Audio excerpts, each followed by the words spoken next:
When you think of motorcycles built for long haul, comfort, and maximum touring capability, one name flies above the rest of them. It's the Honda Goldwing, and that is today's candidate on this episode of Goodbye or Goodbye, where I tell you whether or not this motorcycle right here is worth your hard-earned money or if you should pass and look for something else. Here's what you can expect in today's video. First, I'll bring you up to speed on everything Goldwing. We'll talk about its humble beginnings and how it evolved into what it is today. I'll also make sure to give you a full spec breakdown so you can really appreciate all the stuff that's kind of covered up by this beautiful bodywork. We also need to talk about all the tech on board and all the special features that make this machine so damn capable. Of course, a test ride is in order. You've got to see just how capable it is out in a real-world scenario where I'll test its low-speed maneuverability, around-town manners, highway and touring capability, and some 0 to 60 testing. While on the test ride, we'll have a couple talking points as well. By the time it's all finished, at the end of the video, we'll do our final closing thoughts and statements talking about what makes it so good and maybe what makes it so bad for specific buyers. Don't get me wrong,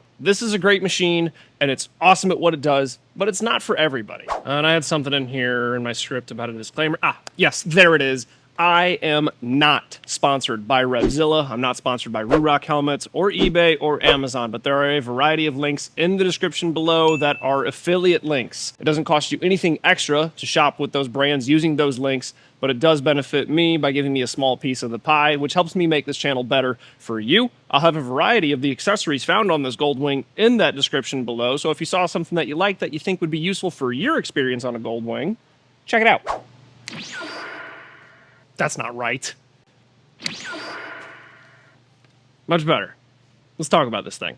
2025 marks the 50th anniversary of the Honda Goldwing, which means that it started production, for those of you who were good at math, in 1975. It was the original GL 1000, and it looked nothing like this. The concept was basically just starting at that point, and Honda had no idea where this was going to go. But what it's evolved into has become beautiful. And over the next coming decades, Honda slowly figured out what their audience was looking for and tiered this machine to be better suited for them. In about 1980, we saw the first iteration of a full-blown full dresser touring machine with the Interstate 1100 from Honda, which gave us a front fairing, saddlebags. I don't think it had a tour pack yet. Wrong. But it was all derived off of an original design, I believe called the Windjammer fairing, which was made by some other guy, I'll put his name on the screen here, who sold them aftermarket, but eventually I think Honda used his design or made their own. I'm not sure on the entire history of it, but basically, they didn't always come with a fairing until 1980. Over the next few decades, starting in 1980, Honda leaned into the touring aspect, adding more tech,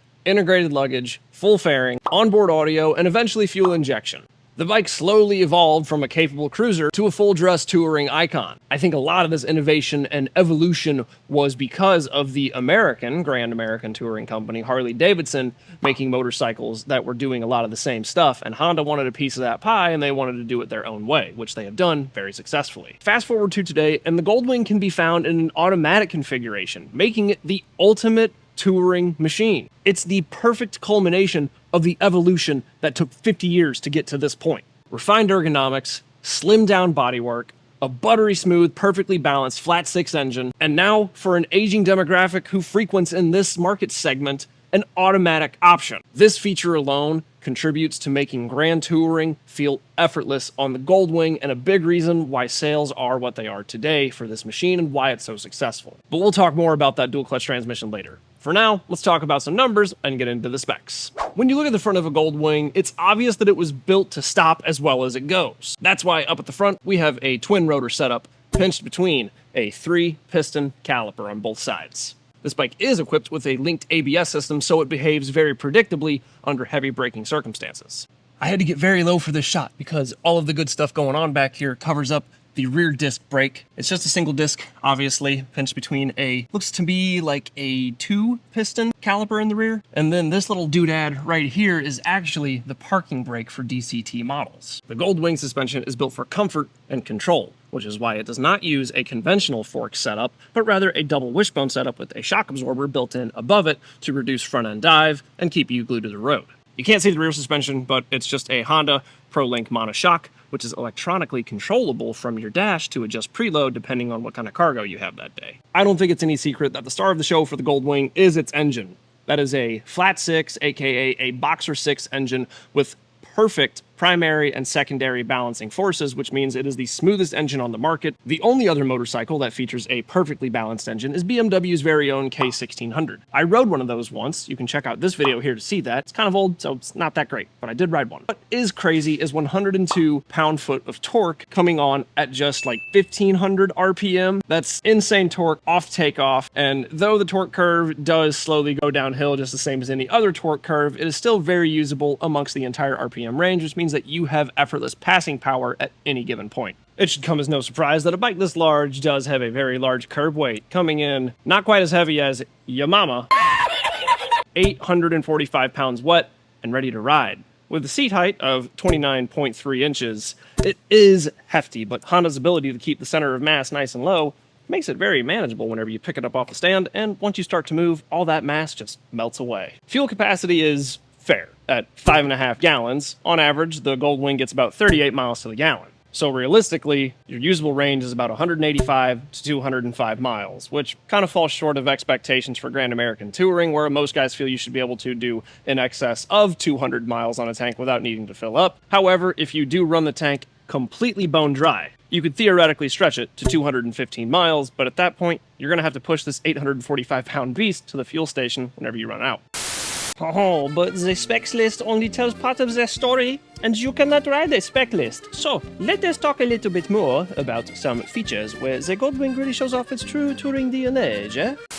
So this segment is probably going to take quite a while because this thing is loaded with features. I won't go super in depth, but I do want to tell you the main ones and highlight what it is about the Goldwing that makes it so darn good. Real quick, let's power this on. This is a full color display. This is very automotive style. It has a full sweeping speedometer over here and a full sweeping tachometer over here. It tells you when your kickstand is up or down, so we'll throw that up. You can also see over here, it tells you what type of suspension preload it is currently set up for. We have Bluetooth, AM, FM radio. On older generations on this home screen, they do have built-in navigation, but it is important to note that 2025 models removed navigation in favor of Android Auto and Apple CarPlay, so you will not have this selection on your 2025 and newer Goldwings. We do have auto-canceling turn signals. Here's where we set our suspension preload. So we have solo, solo with cargo, solo pillion, and cargo. We're solo today,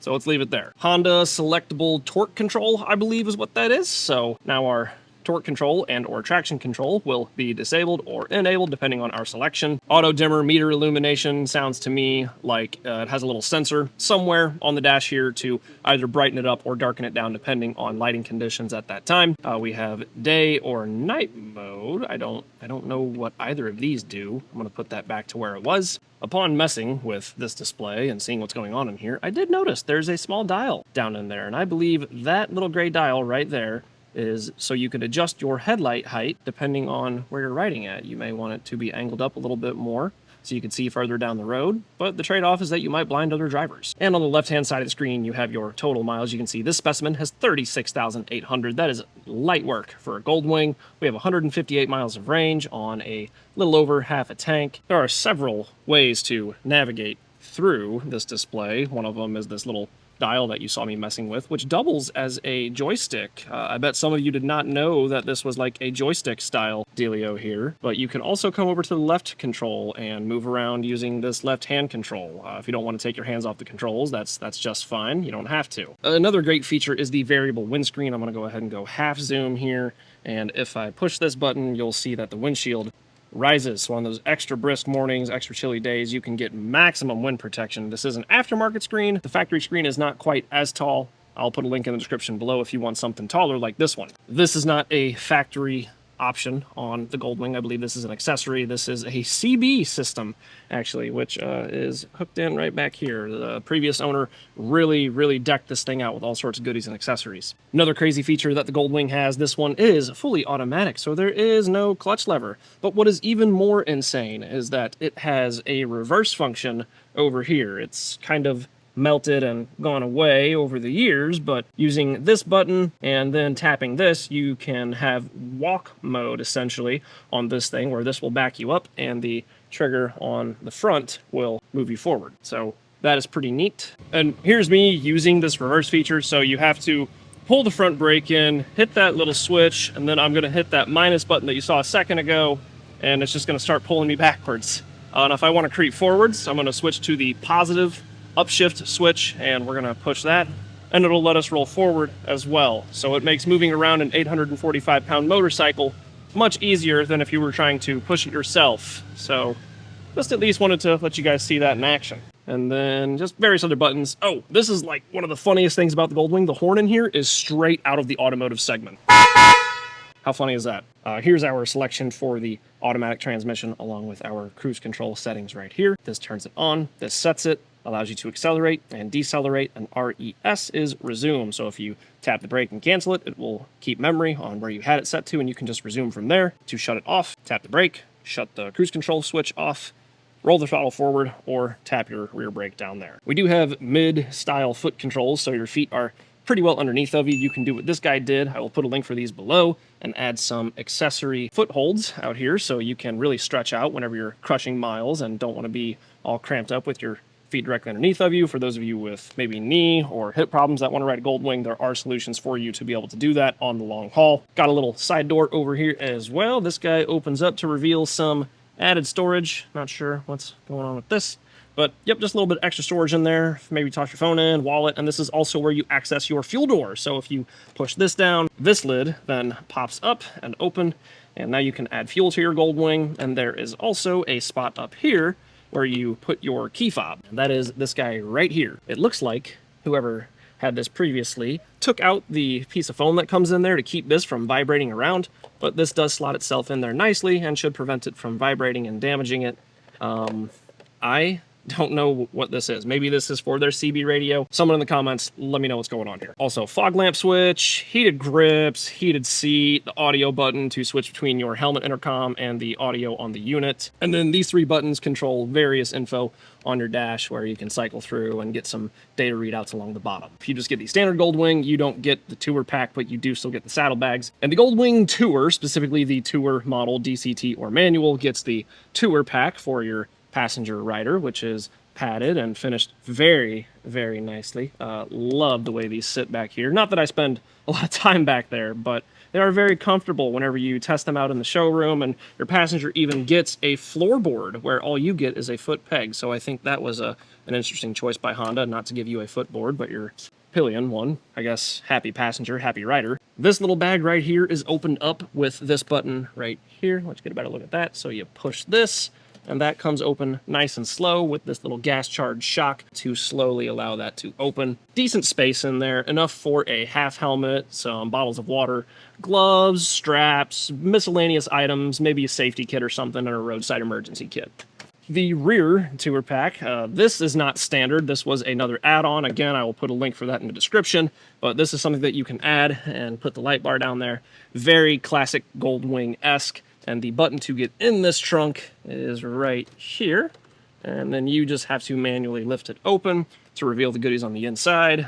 More accessory bags that the previous owner added, along with a little carpet piece that says Goldwing on it for a nice little added touch. Every Goldwing Tour also receives fog lamps down low in the engine kind of shroud cover up here. LED lights with the accent perimeter lighting for a very premium look and feel, and the signals are built into the mirrors as well. This is an important note. I just thought of this because I was talking about the mirrors. This guy right here, if you fold this in for lane splitting, before you go to turn your Goldwing the very next time, make sure you fold this back out, because if it's folded in and you turn, you will stab your front brake and you can actually wash out because of this. I've been moving these around in the showroom, and they have caught me by surprise several times because guys will fold these in and not put them back out where it can let that brake lever clear. So I wish that Honda would have done a little bit better here with the mirror folding placement and maybe moved it forward a little bit to ensure there was clearance, because this is an issue, man. These little wind deflectors also not standard. They were added. I will be using those today because it is hot. I'm going to use that to direct the wind towards me. I think that is pretty much it. I'll talk about some more stuff on the test ride of the Goldwing Tour DCT. But for now, that will go ahead and wrap up the feature walk around. Let's have a listen to the exhaust system on the back of this bad boy and see what we think.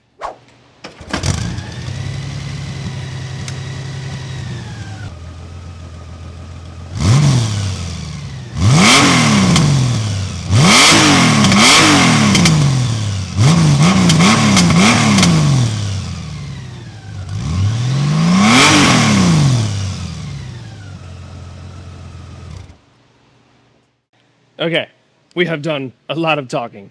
Perhaps the longest first portion of a video yet. I don't know, the DRZ video is pretty long. If you want to see that, watch this.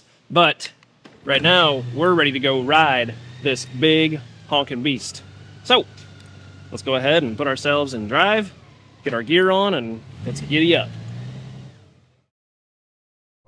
All right, before we get going, gonna get ourselves geared up with our Tour Master boots. If you guys want a set of these, link in the description. Easy zipper, some Velcro, and bang! You got your safety riding gear on your feet. Get the other foot, slip that on down, zip that up. Pretty skinny boot, low profile, skinny toe box, so you can get up under the shifter if you had one on a Goldwing Tour DCT, but you don't. Can't forget our leather. Got to dress for the slide, not the ride. All right, after a quick little outfit change, we are good to get riding on the Goldwing Tour. We're at the Big St. Charles Motorsports Complex. We're gonna go do some low-speed maneuvers in the rider training course area, see how quickly we can get this thing slowed down from 30 miles per hour, and just check its low-speed manners all around. So upon our spec and feature walk around, I did see the front of this tire was a little bit cupped. Pretty sure the most common cause of that is tire pressure that is not up to spec with what the manual recommends. So guys, check your tire pressure. You don't have to check it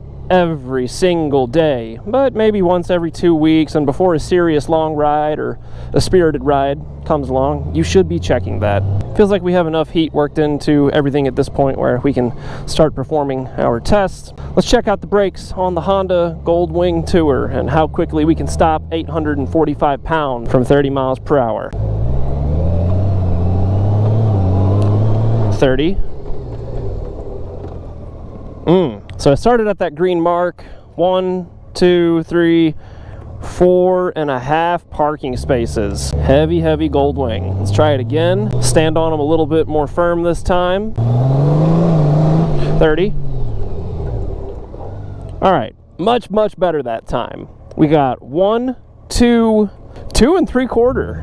That is about the same as the DRZ4 SM that we just rode, which only tips the scales at 340 pounds wet, but has a substantially less powerful braking setup.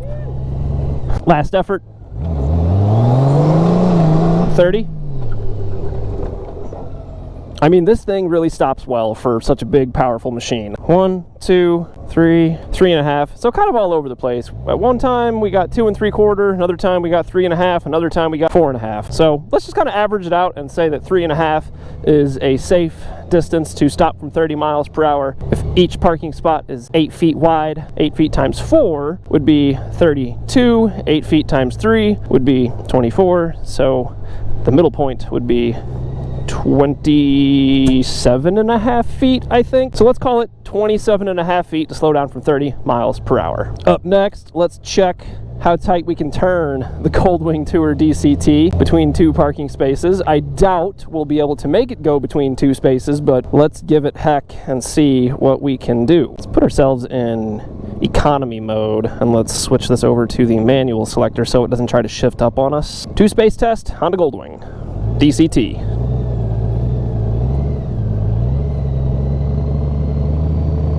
You know, actually, just a little over 2 spaces. Just a little over. I'm gonna try to tighten this up a little bit. Maybe if I keep my other foot on the peg and get my body position right to accommodate for the additional lean angle. Ah, damn, that was so close. Come on. Keep it tight, 2 spaces. It's a little over 2 spaces. But it is very impressive for a big machine with no physical clutch to manipulate on your own, relying on just the machine to help you find what is kind of a artificial friction zone. But that is a pretty strong start for low-speed maneuvers on a Honda Goldwing Tour DCT. Let's get out on the real road and let's check out some real-world manners. Are you wondering where I'm filming right now? I'm at the warehouse for Big St. Charles Motorsports, who, although not a sponsor for this video, does allow me to make this content. I work for them. I'm a sales guy, so if you want to buy one of these bikes, come ask for Ian. That's me, or tell him Omnimoto. That's still me. I will help you buy a Goldwing, or any motorcycle if you're choosing. Obviously, we have a very big selection. If you want to see more of what we have to offer, watch this ad. How out by St. Louis, on the edge of town. Big St. Charles Motorsports, where your machine is found. From Honda to Yamaha, we got it all. It's the Big St. Charles Motorsports Mega Mall. Family owned, crafted with pride. You find your dream on a powerful ride. Whether it's used or brand new, they got your back. You won't find a deal better than that.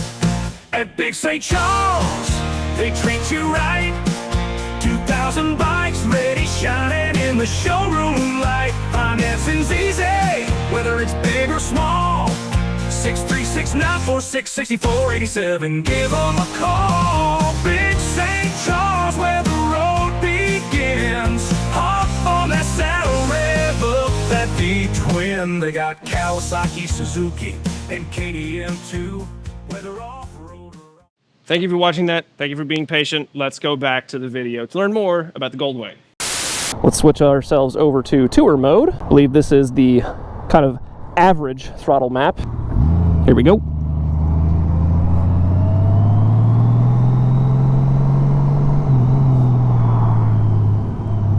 Accidentally left us in manual selection mode, so I will be doing the shifting for a while.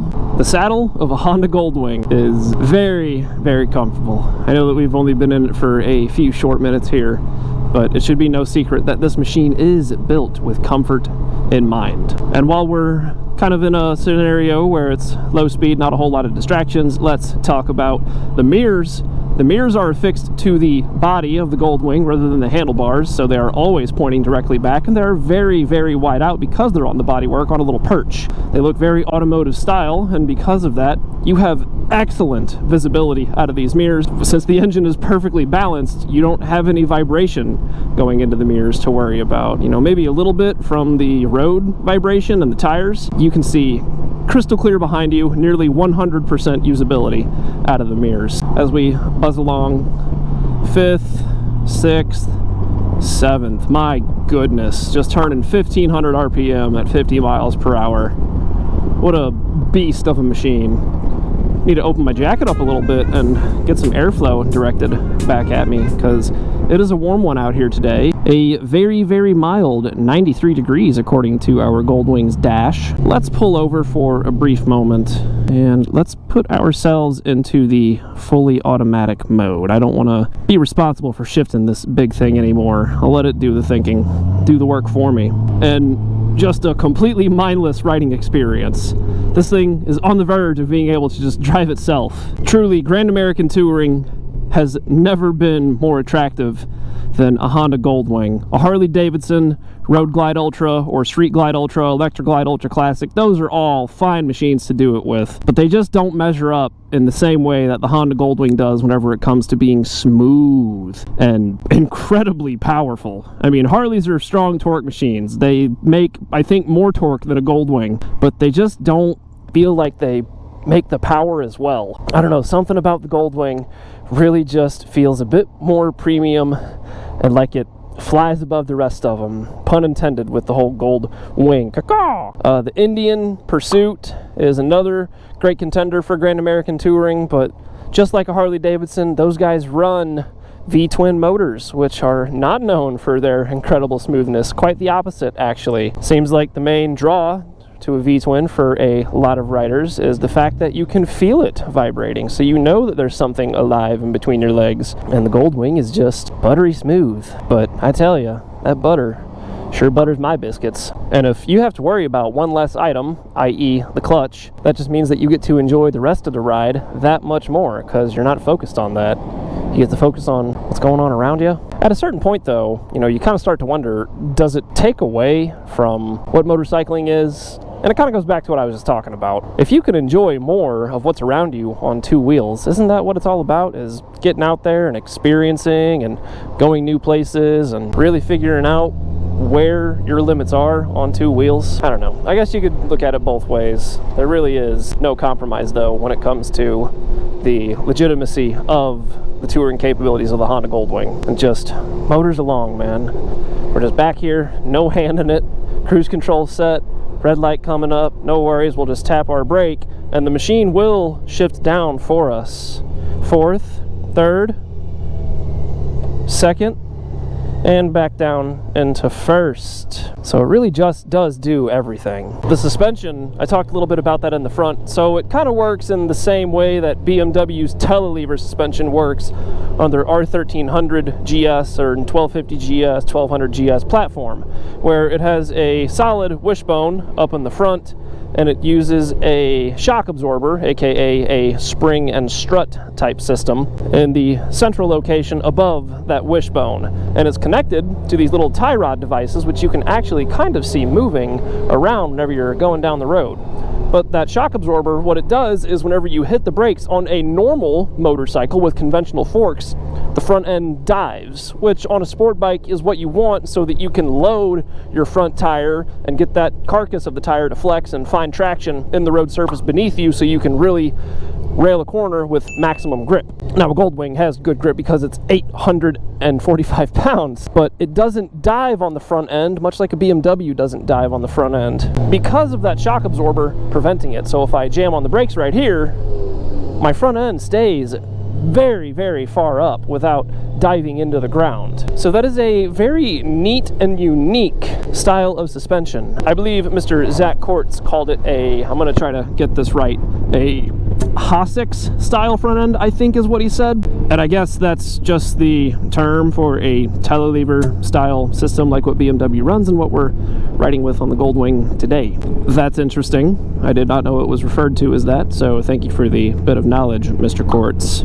While we're kind of motoring along in this brief stretch, just a quick reminder, this channel is not sponsored by anybody. So if you want a helmet like the one on my head, or you want some gloves like the ones on my hands, or maybe you want to pick up some of these Tour Master boots that I'm rocking on the Goldwing today, you can find links for all of this equipment in the description below. One game-changing accessory that is on this Goldwing that does not come on a stock Goldwing is this backrest back here. I could just sit in this saddle for miles upon hours upon hours and just crush the highway touring scene here in America with this Goldwing. And I think now is a great time before we get on the highway to bring up just how deceptive the Goldwing is, because it looks like a big, beefy, lumbering machine, and it kind of is. It's got a low center of gravity though, so when you're moving, like I said earlier, the mass just melts away. But do not be fooled. This motor that's in here is not a slouch. A flat six spins up very quickly, each cylinder only displacing 300 cc's. So imagine a Honda CRF 300L and multiply that by 6 and mount it horizontally on opposing sides of each other, and you have your Goldwing engine. Now it's much more complex than that, and it's a shaft drive system, so it's very heavy duty, but it's low maintenance at the same time. And the power that this thing can make using that motor and that transmission into that shaft drive is ridiculous. A bike this big has no business being this fast. I'd be willing to wager one of these could outrun a Ninja 650, a Yamaha R7, a Suzuki GSX-8R, and a lot of people are going to point to like the overall horsepower figures and how much more it weighs. And yes, there is a power to weight ratio disadvantage for the Goldwing. So it's not like it's going to win the whole race, but off of the jump, because it's so heavy, it has so much grip, which means it fires out of the hole like a freaking bat out of hell. It is just something magical, and that peak torque number happens right there.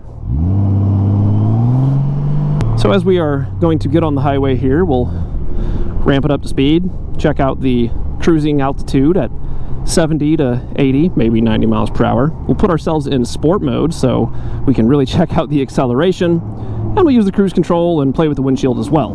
There's just so many things to do on the Honda Goldwing.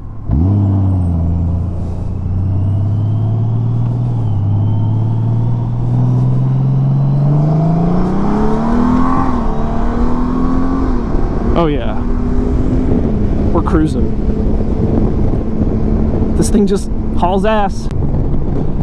And just like that, we're at 85 miles per hour in a matter of just a few seconds. And we're doing touring speeds. Let's set our cruise control, get that marked at 80 miles per hour. And if we are feeling too much wind buffeting, let's fix that and let's put the windscreen up just a little bit more. And now it is dead quiet in here. I've got a little bit of wind being angled at me from my side vents here, so we'll block that off as well.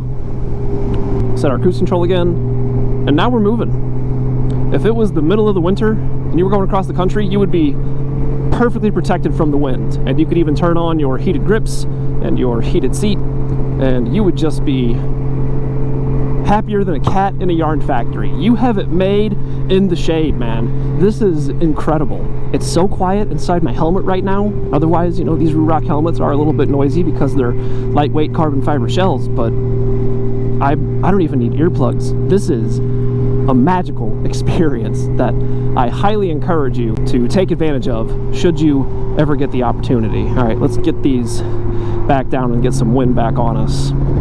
Let's check the passing power real quick from 60 up to 80. Happened just like that. Timer on the top left screen.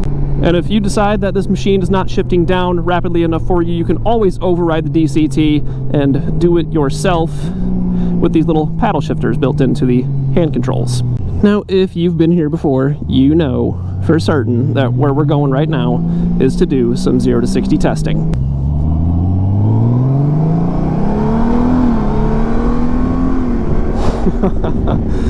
Oh, this is just silly. No bike should be this big and this fast. It is outrageous. So we're right here. Let's put ourselves in neutral. Let's get into our main menu. Vehicle settings, HSTC, off. Okay, Honda Goldwing DCT 0 to 60. Let's do it.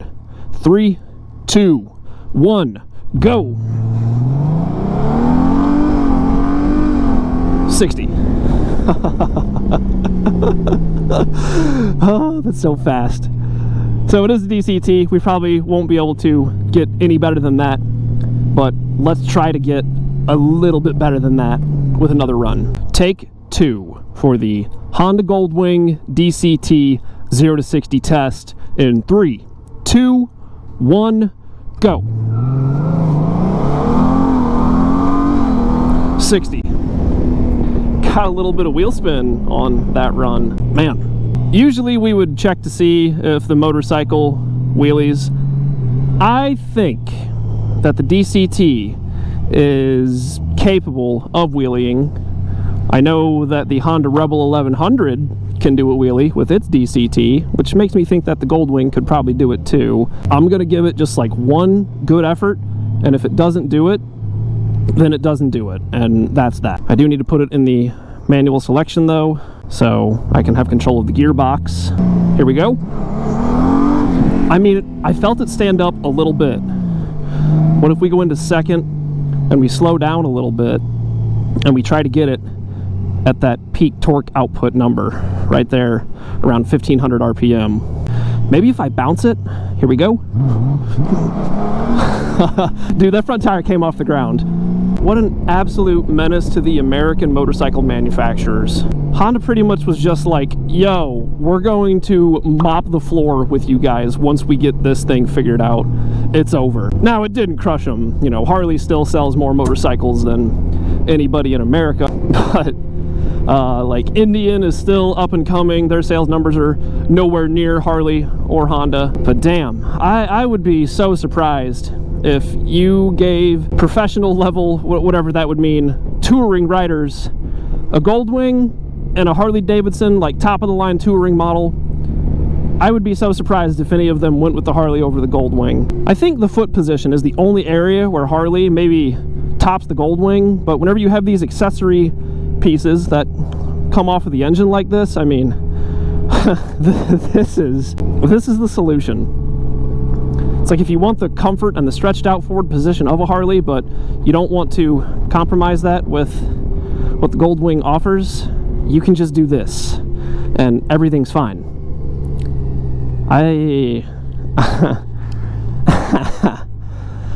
I'm having such a good time. This is so ridiculous. I've got a big dumb smile on my face on a big dumb bike because I'm enjoying it.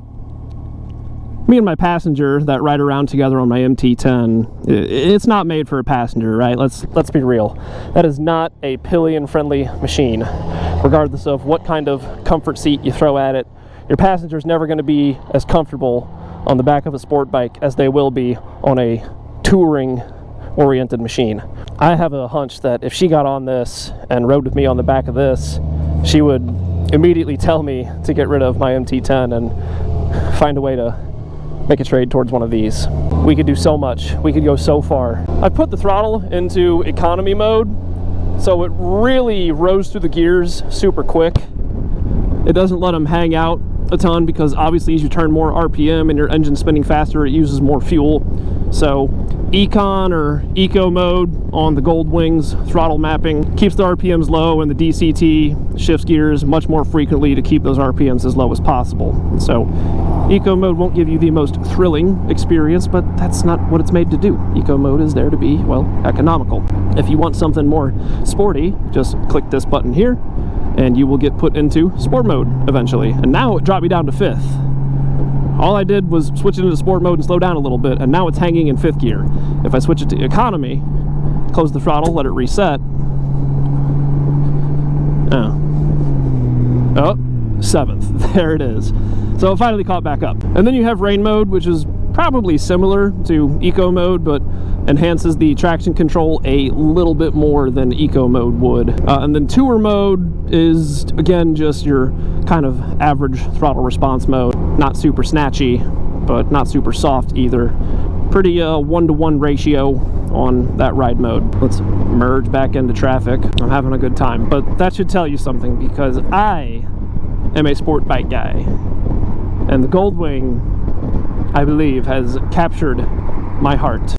Just so many buttons and features and creature comforts and rider aids and rider controls and the navigation, and the new generations having Apple CarPlay and Android Auto. I think some of the Harleys and Indians are incorporating that technology as well, but the Goldwing, I mean, really, man, I don't think it gets much better than this. The Harleys and the Indians can do everything that the Goldwing does, and so can the big BMWs. And the K1600, I will give a nod to that machine as being one of the best bikes I've ever ridden. It's lighter, faster than the Goldwing, and it is. That bike was magical, man. That thing was something else. But so is this. Do not discount the Goldwing. If you're thinking of getting a bike for Grand American Touring, we're going to talk all about why this is a perfect candidate, and why, if you're not sure what bike you're looking at, maybe reasons that you should stray away from the Goldwing. So let's get up here, let's talk about it, and let's work on finishing this video up.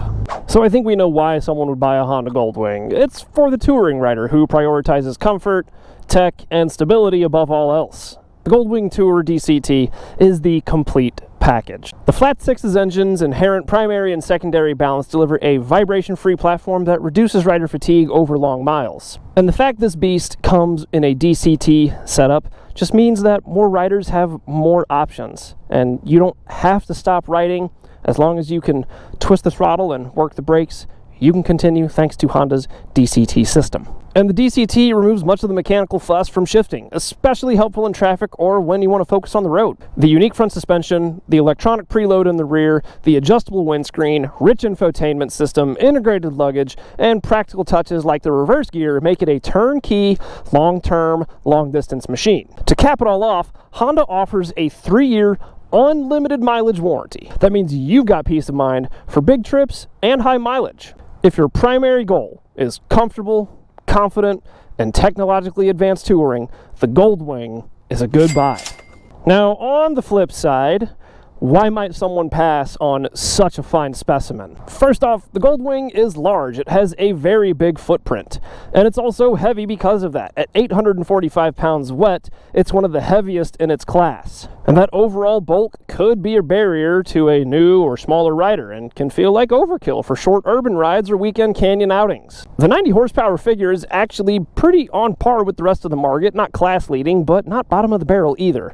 And it's fine-tuned for smooth, usable torque rather than headline horsepower. So if you prioritize that raw power or a more sporty lightweight feel, The Goldwing probably won't scratch that itch. You should be looking at something that's in the, I think what the other guys refer to as a tall rounder motorcycle. Tracer 9, BMW S1000 XR versus 1100. So while it is brilliant for many, it does remove the traditional clutch using that DCT system. Now, while the DCT is a badass piece of tech, for some, I guess I understand that it removes a traditional clutch, which for you might be something that you cherish and you're just not ready to let go of yet, because maybe you just got it figured out. And the two last things, if you don't plan to do long distance hauls and don't have a need for all of this comfort and whatnot, well, obviously it's not for you. And if you're still fairly new to motorcycles, but you want to start on a touring platform, this is not the one you should be doing it on. This thing is way heavy, and if you make a mistake, you're getting punished, and it's not going to be cheap. So with all of that said, I think it would make the Goldwing an easy candidate for a lot of buyers to say goodbye to. And with all of those boxes checked, I think we can call it a day with the Honda Goldwing, and we can go let old girl get some rest. I will get some rest. I will work on editing this video, and for now, I will pitch it to the outro. So we'll see you there. Thanks so much for watching this far into the video. If you're here right now, tremendously appreciate your viewership, your continued support, and getting me to 20,000 subscribers recently. It's been nice to be able to talk to you guys openly without the helmet on, worrying about audio issues. This has been so much cleaner and easier, so thanking myself, but mostly thanking you. The Honda Goldwing did not disappoint. I like this machine. I've always liked these machines. Even the older generations are enjoyable to ride as long as you have the fuel-injected models. Some of the older ones had their own quirks and kinks, but people still love them, and it's a cult classic. No shame if you like those older models, but I'll stick to the new ones. Please remember, this channel is not sponsored by Revzilla, Ruroc, Amazon, or eBay, but there are links in the description below. It doesn't cost you anything extra to use my links, so if you're going to shop there anyway, do me a favor, use those below. It'll help me out, which means that I can make this channel better for you. All the stuff that you saw on this Goldwing, I will try to get all of it in that description below so that you can add it to your own Goldwing if you think it might be useful for your experience. If you just can't get enough of me talking and you love motorcycles, follow the Big St. Charles pages. It's Big St. Charles on all socials, Facebook, Instagram, YouTube, and TikTok. I do a lot of videos with the media team there, stuff a lot like what we do here, mostly short form content, but it's usable. We have fun making it, and I think you would like it too. So make sure you go subscribe to those channels also. Oh, if you like this hat, I'll put a little YouTube shopping link like right here so you can buy this exact hat. I hope that you enjoyed this video. If you did, make sure you leave a like on it to see more in the future. Subscribe to this YouTube channel. Thank you so much one more time. Hope you have a wonderful week. Please, ride safe.